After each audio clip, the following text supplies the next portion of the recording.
Merhaba arkadaşlar. Bu hafta size nasıl kolayca ses klonlama yapıldığını anlatacağım. Ve evet, bu benim sesim değil. Evet, bu rahmetli Cüneyt Arkın'ın sesi. Kendisini sevgi ve saygıyla anıyoruz. Muhteşem bir şey değil mi arkadaşlar? Yapay zeka devrimi sayesinde artık aramızda olmayan insanların seslerini duyabiliyoruz. Bu videoda size 7'den 70'e herkesin kolayca yapabileceği biçimde ses klonlamanın nasıl olduğunu anlatacağım. Hem de bunu birkaç dakikada kolayca yapabileceksiniz. Hazırsanız başlıyoruz. Videoyu beğenmeyi, kanala abone olmayı ve zile dokunarak tüm bildirimleri açmayı ihmal etmeyin.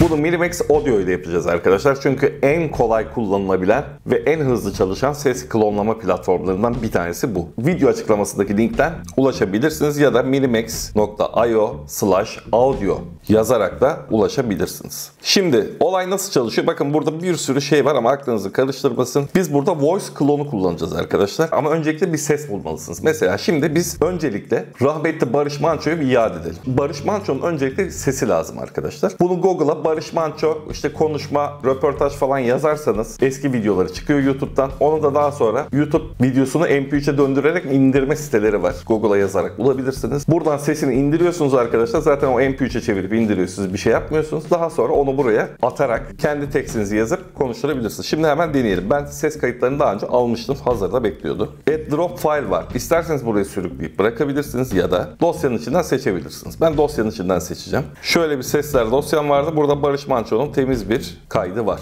Hemen bunu içeri atıyorum. Hatta dinleyelim bakalım kaydımız nasılmış. Ben diyorum ki yani ortak yaşamın bir takım sıkıntıları var. Özellikle büyük şehirlerde. Ortak yaşamı birimiz için daha cazip, daha yaşanır hale. Bu şekilde bir televizyon programındaki konuşmasını aldım arkadaşlar. Altta çeşitli ayarlar var. Bunları kullandığınızda ses bozulabiliyor. O yüzden ben tercih etmiyorum arkadaşlar. Daha sonra Text to Preview alanında Türkçeyi seçeceğiz. Türkçe şöyle şuralarda bir yerde, evet.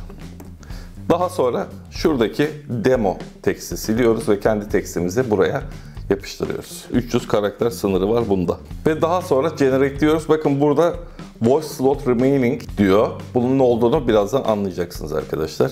Herhangi bir sıkıntı yok. Generate diyoruz. Barış Manço'nun sesini işlemesini bekliyoruz ve çok da hızlı işliyor bu arada. Çok fazla beklemiyoruz. Şimdi 5 saat bekletirmiş. Evet, bakın hemen oluştu arkadaşlar. Dinleyelim bakalım nasıl. Confirm dediğimiz anda bunu slota ekliyor. Yani kayıtlı bir ses haline getiriyor. Biz daha sonra text yazıp istediğimiz kadar konuşturabiliriz. Evet, tıklıyorum. Evlatlarım, 2025'in hızlı akışında kaybolmak kolay. Ama unutmayın, her şey bir vibe meselesi. Gayet başarılı oldu duyduğunuz gibi. Yani sanki Barış Manço konuşuyor gibi. Şimdi ben buna confirm diyeceğim arkadaşlar. Ve Barış Manço diye bunu kaydedeceğim. Mail, buradan cinsiyeti de seçeceğim. Bu kadar arkadaşlar. İsterseniz bir açıklamada yazabilirsiniz. 2025'in hızlı akışında kaybolmak kolay. Use dediğimiz zaman arkadaşlar buraya gelip daha uzun bir text yazabiliriz. Şurada long text dediğimiz zaman 200.000 karaktere kadar çıkıyor bu. Buraya mesela şu metnin tamamını yapıştırabiliriz. Evet, bütün metni yapıştırdım ve generate diyorum. Şu anda oluşuyor. Buradaki işlem biraz daha uzun sürüyor. Evet, işlemimiz tamamlanmış arkadaşlar. Dinleyelim uzun metnimizi. Evlatlarım, 2025'in hızlı akışında kaybolmak kolay. Ama unutmayın, her şey bir vibe meselesi. Modunuz düşükse dünyayı parlak görmezsiniz. Şarjınız biter, aklınızda drain olur. Bu yüzden kalbinizin pili hep dolu kalsın. Yapay zekaya da fazla teslim olmayın. Çünkü gerçek zeka hala insanda, hala sevgide.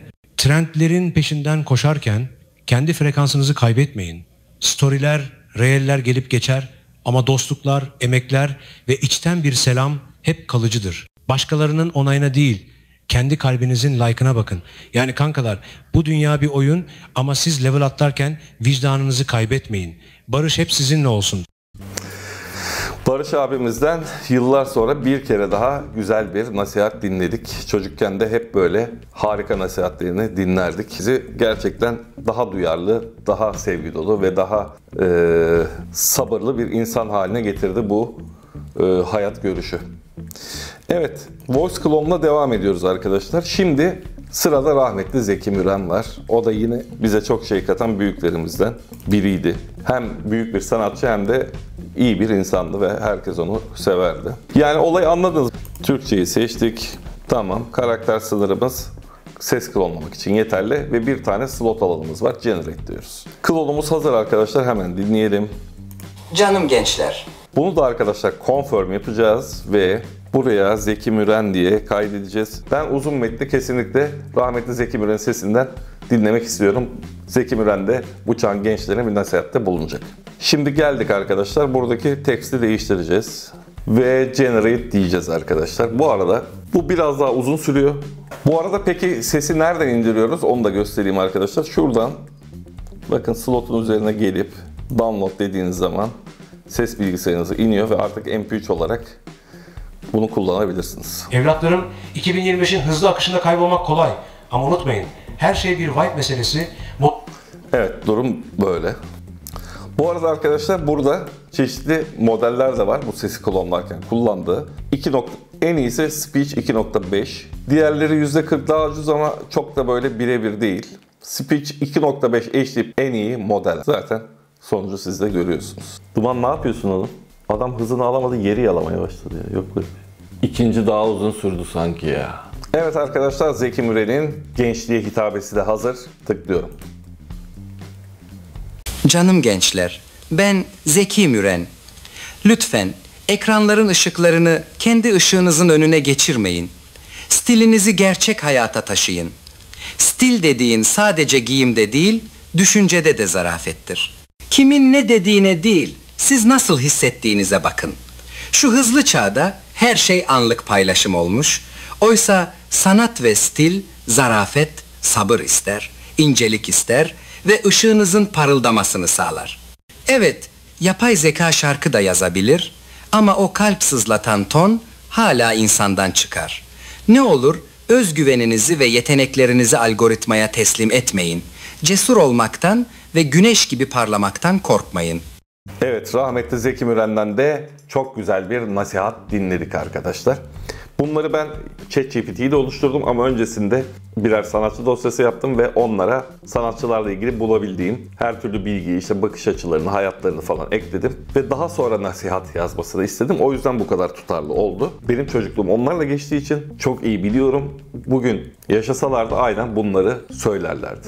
Ve arkadaşlar son olarak geldik Cüneyt Arkın'a. Cüneyt Arkın'ı da aynı şekilde yapıyoruz. Ses kaydını atıyoruz, Türkçeyi seçiyoruz, teksti yazıyoruz ve confirm diyoruz arkadaşlar.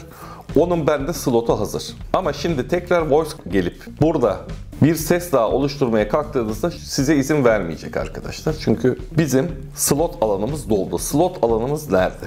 Voice Library'ye girip My Voice'a tıkladığımızda burası slot alanımız arkadaşlar. Yani burada kendi klonladığımız 3 adet ses olabiliyor. Ancak silerek yer açabiliyoruz. Bunlardan bir tanesini silebilirsiniz. Ve yeni klonunuzu oluşturup buradan tekrar konuşturabilirsiniz. Cüneyt Arkın'ın sesini dinleyin.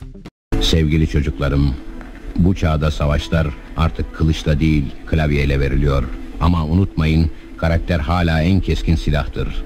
Cesaret dediğin beğeni uğruna değil, doğruluk uğruna savaşmaktır. Like'larınız, takipçileriniz çok olabilir. Ama onurunuz bir tanedir. O yüzden mert olun, kibar olun. Adalet duygunuzu hiçbir şeyle takas etmeyin. Düşerseniz kalkın, korkarsanız yine de devam edin. Savaşınızı hep insan kalmak için verin. Unutmayın, asıl kahramanlık kimse görmüyorken bile iyi olmaktır. Ve şunu fark ettim arkadaşlar, uzun metinde vurgular çok daha iyi. Bu platforma arkadaşlar tam olarak 10 puan veriyorum.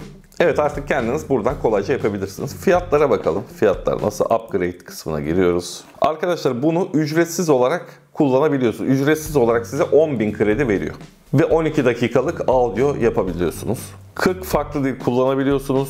Ve 3 slot alanınız oluyor arkadaşlar. Ücretsiz de. Yani ücretsiz işinizi epey görür. Çok böyle büyük bir prodüksiyon falan hazırlamayacaksınız. Ama ondan sonra da işte 100.000 kredilik, 250.000 kredilik diğer paketler de var. Buraya Gmail hesabınızda kolayca şuradan giriş yapıp kullanabilirsiniz. Gmail hesabınıza giriş yapmaktan da imtina etmeyin. Çünkü sadece bir API ile bu oluyor. Yani sizin giriş bilgilerinizi Google buraya falan vermiyor. Öyle bir şey yok. Google kendinde tutup sadece bu siteye giriş yapmaya izin veriyor. Bu videoda anlatacaklarım bu kadar. Umarım hoşunuza gitmiştir. Videoyu beğenmeyi, kanala abone olmayı ve zile dokunarak tüm bildirimleri açmayı ihmal etmeyin. Sonraki videolarda görüşmek üzere. Hoşça kalın.